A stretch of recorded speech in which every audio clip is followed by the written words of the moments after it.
नमस्कार, राधे राधे। कैसे हो आप लोग। एक इक्विटी म्यूचुअल फंड में बहुत ज़्यादा पॉपुलर है thematic fund and sectoral fund. Lockdown के बाद से तो बहुत अच्छा रिटर्न्स दिया और वो रिटर्न्स को देख के इन्वेस्टर इसमें इन्वेस्ट कर रहे हैं। बट आपको इन्वेस्ट करने से थोड़ा बचना चाहिए अगर इसके बारे में डीपली नॉलेज नहीं है तो। मैं इस फंड के बारे में नहीं बोल रहा हूँ, मैं स्पेशली सेक्टर के बारे में बोल रहा हूँ। अगर आपको बहुत ज़्यादा नॉलेज नहीं है, हालांकि मैं बहुत सारे क्वेश्चंस इसमें कवर किया हूँ। ये फ़ंड है क्या, कितना लोग इसमें पैसा इन्वेस्ट किए हुए हैं, टोटल कितने फंड्स हैं, प्लस नॉर्मल इन्वेस्टर को इस ट्रैप की तरह है, इससे कैसे बचना चाहिए। ये रिस्की है, कितना रिस्की है ये तो हम लोग जानेंगे। और प्लस क्या करना चाहिए, सबसे ज़्यादा इम्पोर्टेंट क्या, अगर ये रिस्की है तो नहीं इन्वेस्ट करना चाहिए या कैसे स्ट्रैटी अपनाना चाहिए। इस वीडियो को एंड तक आप देखिएगा और पहली बार इस चैनल पे हैं तो वीडियो को लाइक करके चैनल को ज़रूर सब्सक्राइब कीजिए। तो ये फ़ंड है क्या, अब नाम से ही क्लियर है, सेक्टरल फंड, यानी कि स्पेसिफिक सेक्टर में इन्वेस्ट करता है। सेक्टरल और थीमेटिक थोड़ा सा अलग अलग है। थीमेटिक यानी थीम पे और सेक्टरल स्पेसिफिक सेक्टर में। तो पहले सेक्टर की बात करते हैं। जैसे आप लोगों ने सुना होगा IT sector, pharmaceutical sector, real estate sector, इस तरह के अलग अलग सेक्टर बना हुआ है। बैंकिंग सेक्टर, फाइनेंशियल सेक्टर, तो 5000 प्लस जो है शेयर मार्केट में कंपनी लिस्टेड है। तो पर्टिकुलर सेक्टर में आप चूज कर रहे हो। बट अगर आपको पता ही नहीं है कि कौन सेक्टर बूम करेगा, कौन सेक्टर बूम नहीं करेगा, तो शायद आपके लिए ये कम्प्लीटली ट्रैप है। उस पर मैं बाद में आता हूँ। बात करते हैं थीमेटिक। थीमेटिक क्या है कि स्पेसिफिक थीम पे इन्वेस्टमेंट करता है। जैसे अभी लॉकडाउन के बाद से जो एक थीम बहुत ज़्यादा पॉपुलर हुआ, जो ईवी का, इलेक्ट्रिक व्हीकल का। तो इलेक्ट्रिक व्हीकल एक स्पेसिफिक सेक्टर हो गया, लेकिन जो गाड़ी बना रही है कंपनी या जो बैटरी बना रही है, एक दूसरे से रिलेटेड थीम पे इन्वेस्ट करता है। अभी अलग अलग भी हो सकता है। फॉर एग्जांपल ग्रीन एनर्जी हो गया। अब यहाँ आप देख सकते हो ग्रीन एनर्जी का जो रहेगा वो कंपनी इन्वेस्ट कर सकता है सोलर पावर में भी, वाइंड एनर्जी में भी, इलेक्ट्रिकल व्हीकल में। तो ये ऑलमोस्ट एक ही थीम है। सेक्टरल फंड्स और थीमेटिक फंड्स में यही अंतर है कि सेक्टरल फंड स्पेसिफिक सेक्टर में इन्वेस्ट करता है और थीमेटिक क्या है कि एक थीम को पिक करता है जो कि एक दूसरे के कोरिलेट करे। यानी कि अगर कोई ग्रीन एनर्जी में इन्वेस्ट करता है तो माइट भी वो सोलर पावर में भी इन्वेस्ट कर दे, क्योंकि ग्रीन एनर्जी, सोलर पावर एक दूसरे को कोरिलेट कर रहा है। वाइंड एनर्जी में या इलेक्ट्रिक व्हीकल में ही, या इलेक्ट्रिक व्हीकल में अगर इन्वेस्ट कर रहा है तो हो सकता है बैटरी बनाने वाली कंपनी में भी इन्वेस्ट करे, क्योंकि इलेक्ट्रिक व्हीकल बूम करेगी तो बैटरी बनाने वाली कंपनी ही बूम करेगी। तो एक थीमेटिक में इन्वेस्टमेंट करता है। ये बेसिकली ये फंड का मतलब है। अब टोटल कितने पैसा इसमें इन्वेस्टेड है, तो AMF, association of mutual fund of India के अकॉर्डिंग 231 स्कीम अभी है। और अक्टूबर, अभी मैं शूट कर रहा हूँ दिसंबर 2025 में, अक्टूबर तक इसमें 5,34,000 लाख करोड़ जो है टोटल इन्वेस्टमेंट है। यानी कि आप देख सकते हो बहुत ज़्यादा इसमें है। और स्पेशली लॉकडाउन के बाद से, क्योंकि जनरली जब भी हम लोग म्यूचुअल फंड परचेस करते हैं तो पास्ट रिकॉर्ड देखते हैं कि कितना रिटर्न्स मिला है और वहीं पे ट्रैप में फंस जाते हैं लोग।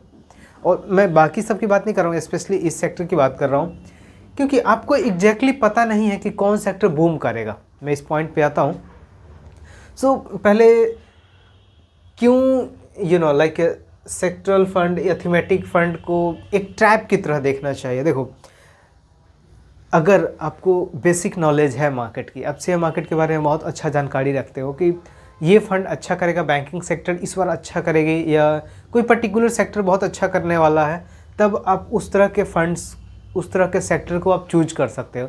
बट मेरा ऐसा मानना है कि जब आपके पास इतना नॉलेज है तो डायरेक्ट कंपनी के शेयर में क्यों नहीं इन्वेस्ट करेंगे।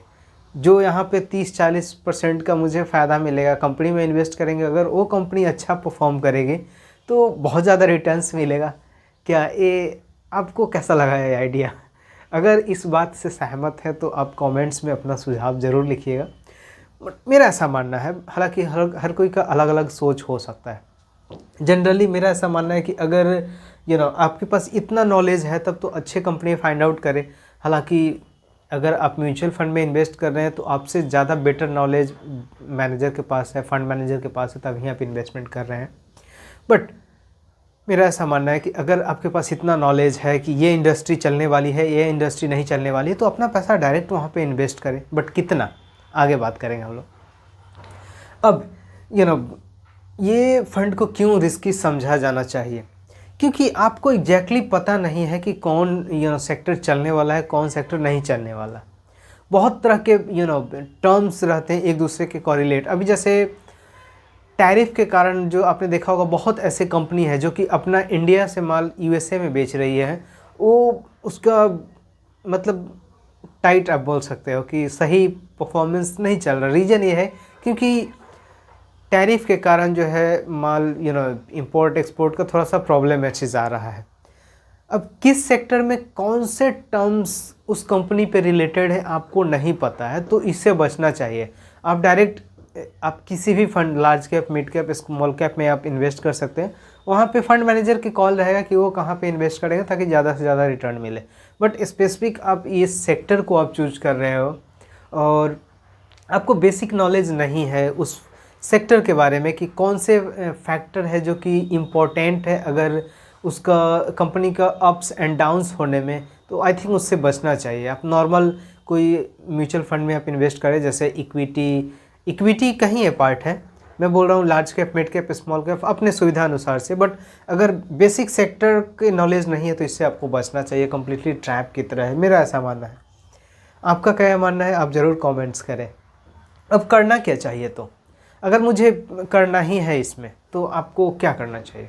अब जनरली कोई भी म्यूचुअल फंड लोग परचेस करते हैं तो 5 से 7 फंड्स लेते हैं, एवरेज अच्छा माना जाता है। अगर आपका 10-15 पोर्टफोलियो में है तो प्लीज़ आप स्क्वायर अप करें और अच्छे 7 म्यूचुअल फंड में आप इन्वेस्ट करें। या तो आप सेबी रजिस्टर कोई financial adviser, trusted financial adviser से मदद ले सकते हैं। माफ़ कीजिएगा, सर्दी के कारण थोड़ा सा प्रॉब्लम हो रही है। ओके, सो इस कंडीशन में करना क्या चाहिए। अगर आपने मन बना ही लिया कि मुझे इन्वेस्टमेंट करना है, तो जो भी आप इक्विटी म्यूचुअल फंड में जितना आप इन्वेस्टमेंट कर रहे हैं 90% आप इक्विटी में करें, जो भी अलग फंड है उसमें, और 10 to 20% रेस्ट ऑफ अमाउंट इसमें करें। अब इसका क्या मतलब है, फॉर एग्जांपल आपने जो है 2000 रुपये पर मंथ जो है आप इक्विटी में इन्वेस्ट कर रहे हैं, 2000 रुपये पर मंथ, बाकी 1000 रुपया डेट में, 1000 रुपया अलग हाइब्रिड में आप इन्वेस्ट कर रहे हैं। बट इक्विटी में आपका टारगेट है कि 2000, तो 2000 का मात्र 20% ही आप इस फंड में निवेश करें, मेरा ऐसा मानना है। बाकी आप घटा बढ़ा भी सकते हैं, बट अगर आपको स्पेसिफिक सेक्टर का नॉलेज है तो मैं बोलूँगा कि अच्छा कंपनी फाइंड आउट करें, टॉप 2-3 कंपनी, और उसमें इन्वेस्ट करें। 1-2 साल में बहुत पैसा मिलेगा, और मैं तो बोलूँगा 60-70% उसमें ही इन्वेस्ट करें। म्यूचुअल फंड में आप इसीलिए इन्वेस्ट करें क्योंकि आपको बेसिक मार्केट, शेयर मार्केट के बारे में नॉलेज नहीं है, इसलिए आप फंड मैनेजर को दे रहे हो पैसा कि वो कहीं इन्वेस्ट करे और बेटर रिटर्न मिले। बट अगर आप पढ़े लिखे हो, समझदार हो, और आपको लगता है कि मैं इंडस्ट्री फाइंड आउट कर सकता हूँ कि अगले 2-3 साल में जो अच्छा ये इंडस्ट्री चलने वाला है, फॉर एग्जांपल अभी एआई का बूम है, अब जो भी कंपनी देखोगे सब कोई एआई के साथ टाई अप करना चाह रहा है, राइट। तो अगर इस तरह से आपका प्रेडिक्शन है तो डायरेक्टली आपको शेयर मार्केट में इन्वेस्ट करना चाहिए, मेरा ऐसा मानना है। अच्छा रिटर्न्स मिलेगा, बहुत अच्छा। फिर भी अगर आप चाहते हो कि मुझे इसी फंड में इन्वेस्ट करना है और 2000 टोटल आपका बजट है इक्विटी में, तो 2000 का 20% अगर आप निकालोगे तो 2 से 2 कट गया ये, यानी कि 2 दूना 4, कितना बचा, 1-2, यानी कि आप 400 पर मंथ जो है इसमें इन्वेस्ट कर सकते हो। 400-500 जनरली आप इन्वेस्ट कर सकते हो। बट मेरा ऐसा मानना है कि अगर आप इस चीज़ में परफेक्ट हो तो कम से कम 2000 का 1000 रुपया भी आप जो है पर मंथ डायरेक्ट अच्छे शेयर में इन्वेस्ट करो। और इसके लिए मैं आपको टिप्स बता दे रहा हूँ। कुछ आप कुछ इन्वेस्टर का इंटरव्यू सुन सकते हो, अगर आपको आइडिया मिल जाएगा कि कैसे बेस्ट स्टॉक परचेज करें। राकेश झुंझुनवाला सर, फिर से मोतीलाल ओसवाल, फिर से राकेश धमानी, विजय केडिया सर, या अगर आप अच्छे इंग्लिश की आपकी समझ है तो Warren Buffett, Peter Lynch, Charlie Munger, इन लोग का इंटरव्यू आप सुन सकते हो। आपको एक आइडिया मिल जाएगा कि कैसे स्टॉक को आप पिक कर सकते हो, राइट। अगर आपका कोई सुझाव है तो आप ज़रूर कमेंट्स में लिखिए। मेरा पर्सनल सजेशन था, बाकी सबका अपना अपना थिंकिंग होता है। आपको कैसा लगा आप ज़रूर कमेंट्स करें। मिलते हैं नेक्स्ट वीडियो में, धन्यवाद।